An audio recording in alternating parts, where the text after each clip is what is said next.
Demi popularitas menuju pilkada, mantan wali kota Semarang Heferyta Gunaryanti Rahayu atau yang dikenal Mbak Ita meminta PNS di lingkungan Bapenda Kota Semarang mendanai biaya artis Denny Caknan dalam kegiatan bertajuk Gebiar Semarang Kita Hebat 2023 dan menutupi kekurangan dana hadiah lomba nasi goreng khas Mbak Ita.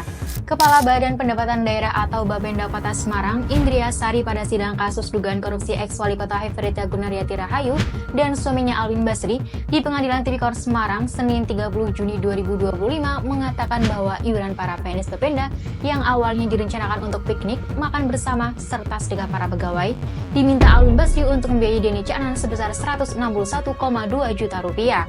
Menurut Iin, sapaan akrab Indria Sari, acara Gebiar Semarang Kita Hebat 2023 yang mengundang Denny Caknan ditunjukkan untuk kepentingan politik pencalonan Mbak Ita. Permintaan Pak Alwin sebenarnya artis yang dihadirkan Endeks AK, tapi tidak bisa datang, ujar Iin.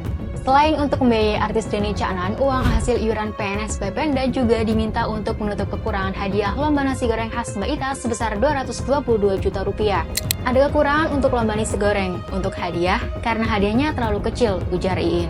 Menurut Iin, permintaan itu muncul karena mengetahui adanya iuran bersama pegawai Bapenda yang mencapai 800 hingga 900 juta rupiah per triwulan. Jatah iuran bersama juga diminta Mbak Ita dan suaminya untuk dana politik pencalonan Mbak Ita sebagai wali kota dan majunya Alwin di DPR RI. Mbak Ita sendiri meminta 300 juta rupiah, sedangkan Alwin Basri 200 juta rupiah. Menurut Ita, angka 300 juta rupiah sejatinya berasal dari Iin, bukan dari dirinya. Kemudian saudara saksi juga menyampaikan bahwa ini Bu, ada rincian yang lain untuk Sekda, untuk DPRD dan sebagainya.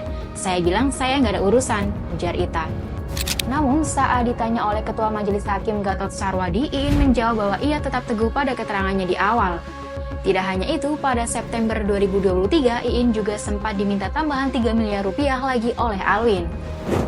Saya nggak nyaman, tapi beliau atasan saya dan semua perintah harus dilakukan. Apalagi Pak Alwin minta ada bahasanya, kue macem-macem tak sikat, tutur Iin. Iin menjelaskan bahwa ia menyetorkan uang untuk Alwin sebanyak 4 kali, pada Juli sebanyak 200 juta rupiah, September 200 juta rupiah, Oktober 300 juta rupiah, dan November sebanyak 300 juta rupiah. Dan total keseluruhan yaitu 1 miliar rupiah. Dan jika keduanya ditotal, uang sebanyak 2,2 miliar rupiah telah diterima oleh Mbak Ita dan suaminya. Bagaimana menurut Sobat Suara? Apakah kasus ini akan menemui titik akhir yang jelas? Tulis pendapat kalian di kolom komentar.